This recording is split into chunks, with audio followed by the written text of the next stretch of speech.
talking about the Dice Towers Hall of Fame. So last year they introduced 50-ish games, maybe 50 exactly, not sure, games into the Hall of Fame. And these games ranged from the beginning of time to 2011. All right. So now from here on out, every year, the Dice Tower is going to introduce a couple more. I don't know if they've actually given out the amount that they're going to do, but this year they happen to do two. And I do want to just highlight what the criteria is, just so we all know, because we're going to talk about their choices. Do we agree with their choices? And would we have picked something else instead? So here are the criteria for the Hall of Fame. It has to be at least 10 years old, which is weird because I thought it had to be 12 because they're 12 years. 2012 is 12 years ago. And surely there's not any, like, I don't know, it doesn't make sense, but they say 10 years, but whatever. It must have a credited designer and publisher. So, like, it can't be public domain. So it can't be like, you know, chess. Like, no one knows who actually made chess. So, like, that's not a valid thing to be in there. I met that guy. Come on. Yeah. And then it must be. Gen Con last year. That was he now? Okay, Queen. cool. It was that Queen, right? I missed that one. And then the last thing is, it must be important to the hobby or board game in terms of quality of design and or impact on gaming. I could be wrong, but like a game like Monopoly's not in there because while it had an impact in like our culture, it's not an impact in hobby gaming. So it needed to have something of significance to it. So, but this year, in 2023, they added two more games to the Hall of Fame, and we're going to talk about whether we agree with these ones or not. And the two games are Lords of Waterdeep and Love Letter. They actually inducted quite a few of those the mainstream games that you don't care about. So Candyland's in there, Clue is in there, Monopoly's in there, Sorry, Pit, Battleship, Stratego, Yahtzee. Okay, well, hey, The Game of Life, Mousetrap. I'm just reading what it said here. The most important to the hobby and quality and design. I don't know how these were important to the hobby, but okay, whatever. Chess? No, because they created the hobby. I sure. Okay, whatever. The point is, no games like that got picked for 2012. No. We actually got good games like Lords of Waterdeep and Love Letter. This time we're going to go around in more of a freestyle form here. So just let's talk about Love Letter for a second, guys. Do you agree or disagree with Love Letter? I will just start it off. I will say I actually do freestyle agree rapping with Love Letter. Yeah. Do it. All right, Love Letter I agree with. I think it changed the industry for the small games. It kind of made small packages actually relevant and people look at them. Not this guy, I don't like it. Gosh. I'm sorry. Are we laughing about small package? No, continue. This is a PG show. Keep going. Someone say something. Oh my God. So Love Letter. What do you think of? Okay. Love Letter is an okay game, but I don't know that it belongs in the Hall of Fame. I think that's a little bit of an overachievement for it. I like Lords of Waterdeep in there. That makes sense, but I'm not a big fan of Love Letter. I've got a real gripe with this list. I don't know if you want me to make it now or you want to make it later. Make it later. We'll make it later. We're talking about Love Letter right now. Okay, fine. Love Letter. Love Letter, like I said, like you said, it's a nice, fine little small game, a little filler game, but I don't think it belongs in the Hall of Fame. Like, the only thing that's Hall of Fame about this game is the fact that they made like a million different like IP knockoffs. Like, that's it. Like and some of them are worth a whole bunch of money. But the actual game itself is fine. But like, honestly, in the 10 minutes, like kind of filler that it is, it's that quick. I'd rather just go get some more pizza and go to the bathroom before my next game. Like, there's no reason to spend 10 minutes playing this game. What? It's a good game. It's fun. John, what do you think? I would have to agree with Daniel on this. I think Love Letter is one of those ones that reaches out to the masses that Chris hates, the uncultured masses that don't play games, and they'll sit down and they'll play that and they'll get, oh, hey, this is actually, I can do this. This is really cool. I like making strategic thoughts about what I do, what I ask for from someone else, how I play my cards. It makes a difference. I'm not just playing Uno, I'm doing something real with my time. Yeah. And so I think that really opened the eyes of a lot of people. And then all the different IPs that came out with it just reached even more people, and it changes the game ever so slightly in each one. So Hall of Fame, I'm iffy on whether it goes in the Hall of Fame. It's definitely a really good game. And I when I saw the games that came out for the year 2012, I had no problem with it going in the Hall of Fame from that year, to be honest with you. Yeah, just look at all the micro games that followed it. Like Bud and Shy Games, like literally Yeah. exist because of this game. Like it made a 18 card board game, card game, whatever you want to call it, something that people will look for. It was an impactor of the hobby. You may not like it very well, and that's fine, but it was definitely an impact of the hobby. Chris, did you have something else to say? All I was going to say is apparently I just need to dress up because John put very eloquently, there you go, eloquently. See, it is based on what you're wearing, right? Eloquently, how I feel about the community, the uncultured masses. I couldn't put it better. All right. Just well, call what about Chris the gatekeeper. That's right. What about? Are you the He's, keymaster? he's happy about it too. Yes. All right. Well, what Absolutely. about Lords of Waterdeep, which is one of my favorite games? I love the game. What do you guys think about it? I'll take this one real quick first. Lords of Waterdeep. When I played that for the first time, I can't remember what year it was. It's been a long time. When I played it for the first time, this is my first induction into the whole worker placement category of games. And oh my word, was I blown away. I'm like, oh my gosh, I love this. I love the strategic thoughts that you have. I love, oh, I got to put in there, and when I can take them back and do this, oh, I can make this building, I can do this. Oh, they use my building, I get something. I loved everything about it. I mean, Lords of Waterdeep, undeniable, should be in the Hall of Fame for that reason only. I know people say, well, Stone Age was the real, forebearer of the worker placement, but I just love how smooth Lords of Waterdeep is. I don't know how to describe it, that it's so much better, but it blew me away. That's all I can say, is it blew me away, and it definitely deserves to be in the Hall of Fame. I like Lords of Waterdeep, but I have a couple of complaints about Lords of Waterdeep, and I'm going to be honest. This is one that maybe Chris considers a pro for it, but you might as well call it Cubes of Waterdeep, because all it is moving colored cubes everywhere. And that just kind of detracts from the theme a little bit. And speaking of theme, it's totally slapped on. I mean, yes, it's got a D&D theme, but it's just a worker placement game. It's a nameless worker placement game. You could put any theme you want on it. Now, was it a fine worker placement game? Yeah, it's fine, and it does deserve to be in the Hall of Fame. But I'm not going to go so far as to say it's one of my favorite games. 100%. I won't deny it deserves to be in the Hall of Fame, and I guess Love Letter, kind of, or whatever. Based on the other games that they overlooked, though, it's egregious, and we'll get into that. I know we're Andy for that, and so am I. But like, it deserves. But that's the whole thing. I don't understand why it deserves. I've never understood why people love this game the way they do. It's just fine. It's a fine game, but like nothing about it is special. Like it's just you do this to do that to do this, right? Which is again, most of our games are some sort of engine building of some sort, and that's kind of what this is. But it's just like, I don't know. I'm never excited, like moment to moment. I'm never excited to play it. I wasn't like, after I'm done, I'm not like, man, I'm so glad I played. It's just so fine. It's just fine. Yeah. So I'm gonna tell you guys why I think they thought it deserved to be in there. They say it brings in Dungeons and Dragons players. You like Dungeons and Dragons? Let's play Lords of Waterdeep. They say it's a basic worker placement game. So because of that, it's really easy for anybody to get into. But I actually, while I enjoy this game immensely, I don't think it belongs in the Hall of Fame. I think one, it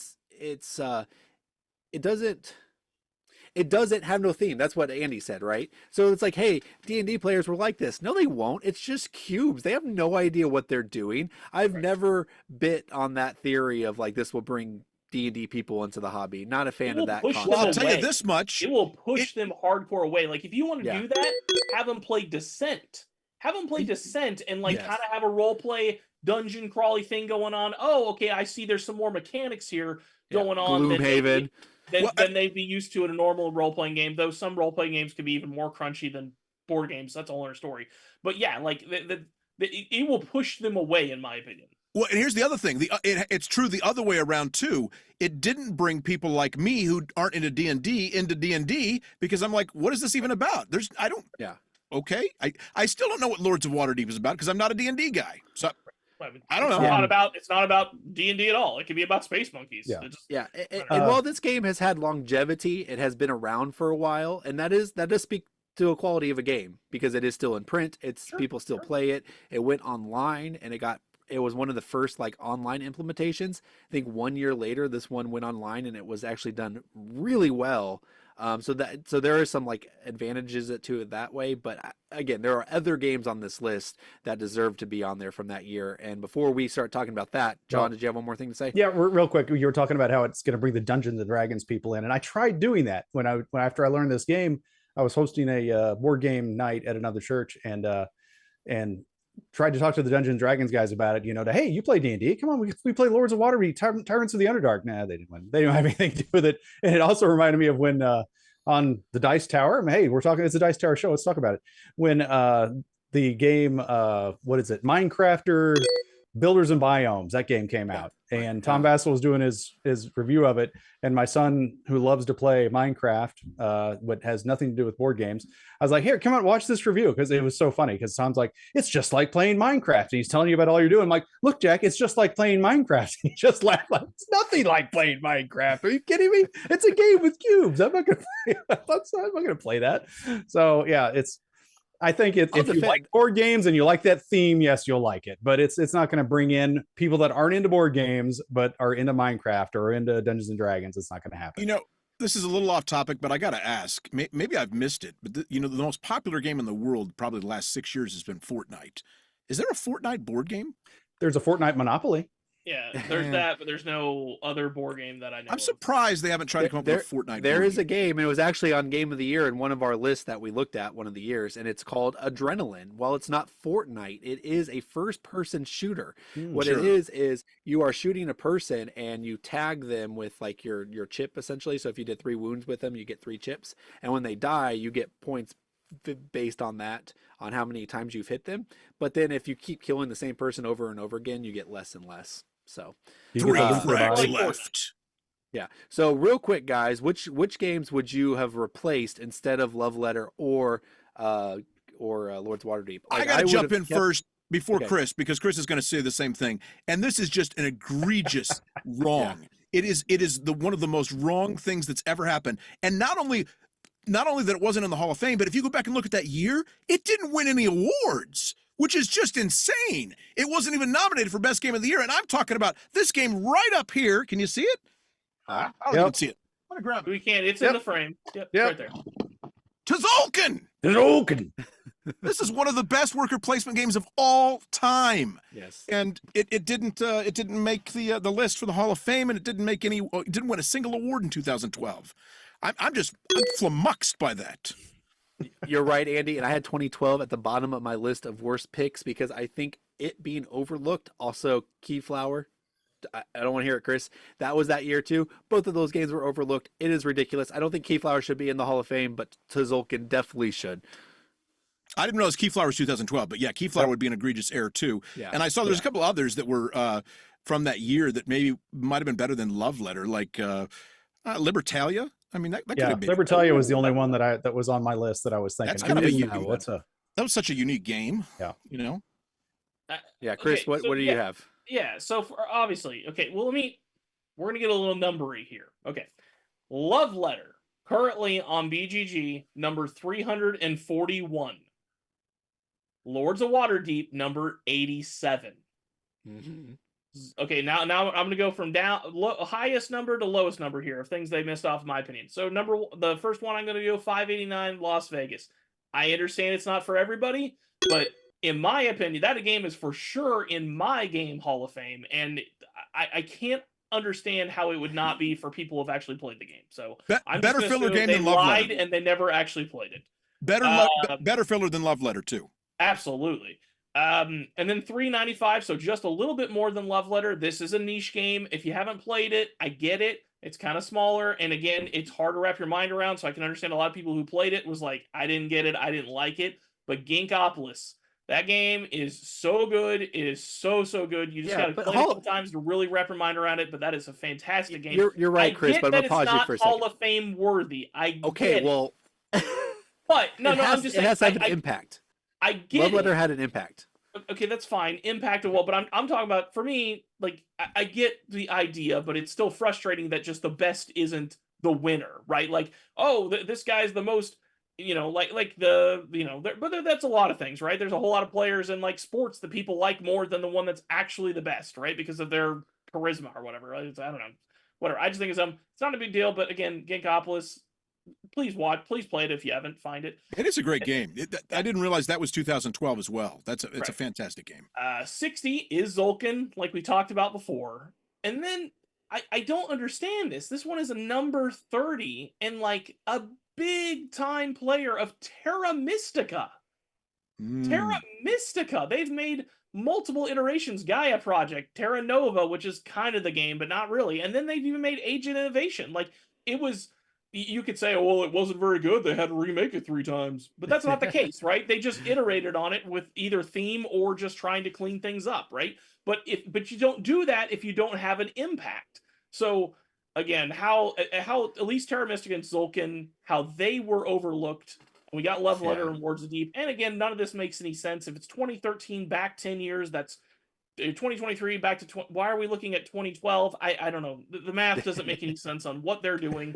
But yeah, no, okay, that was rough. Krish, I appreciate your rundown. I'm actually going to run down several games that actually made an impact in the industry and were better. The things you said were better, I agree, but they didn't make impacts. So first and foremost, Netrunner. It was the first. Zolkin did. I agree with Zolkin, not Terra Mystica. But Netrunner, it was the first trading card game that made such a big impact and got tons of people into the hobby. Even our own local mission board games, Mason is in the hobby now because of Netrunner. Netrunner was a bridge between card players and board gaming, and it had a huge impact and shouldn't be ignored. Robinson Crusoe, it was a cooperative game with storytelling. It was a pre-legacy game before legacy stuff got super involved. It also did stuff that computers would have done in the future, but it did it in the game. You get bit by a bear, you shuffle in this card into the game, and later on you're going to find out that the bear had rabies, and now you have rabies. It was this storytelling game that evolved as you went. And then at the bottom of the list, I would say even Smash Up, because Smash Up was a blast, and it even involved it inspired my favorite game of all time, and that's Marvel Snap.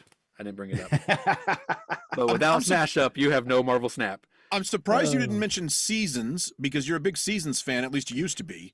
But it didn't have an impact. These are games every just good game doesn't deserve to be in the Hall of Fame. One point of clarification: Android Netrunner was a reprint that year. So no, it's not a real reprint. That's a whole thing too. It was technically a remaking of the game, but it's totally different than the original one. So not enough time to explain that. John, quickly, what you got for us for quickly for me? I really didn't have much problem with it because the games that I think would have been Hall of Fame worthy, I'm not a big fan of, which is Zolkin and Netrunner and Keyflower. I don't like any of those games, so I don't really care if they don't get in the Hall of Fame. But I do have to admit that they should have been notably missing from the list of things going in the Hall of Fame, especially when you have Love Letter on there. And as far as things that you're thinking might have had an impact, but Libertalia was the only one that stuck out from that year that really, I don't know. I think the gameplay is very unique in Libertalia. And I think maybe if it hadn't had to be reprinted, you know what I'm saying? Maybe if they had continued printing the game, that it would have been available and would have been played more. I mean, it was like a niche game because it wasn't available. I mean, you had to pay $150 online for a game. So maybe it would have had more of an impact that way, but I love that staring each other down, trying to figure out what cards everybody's played, when you should play your cards. Did you have the same cards? Did they play that one yet? Did they play it the first round? All that's really great. And plus it moves quick, but it's really good decisions. I don't know. I really like Libertalia would be the one on my list that I'd like to see in the Hall of Fame. Sweet. I agree with you too. That would have been a good one. All right. Well, guys, what do you think of the Dice Towers 2023 Hall of Fame inductees? Do you agree with the Dice Tower and which one of these games, or maybe it was a game we overlooked at all, do you agree should have been on the list?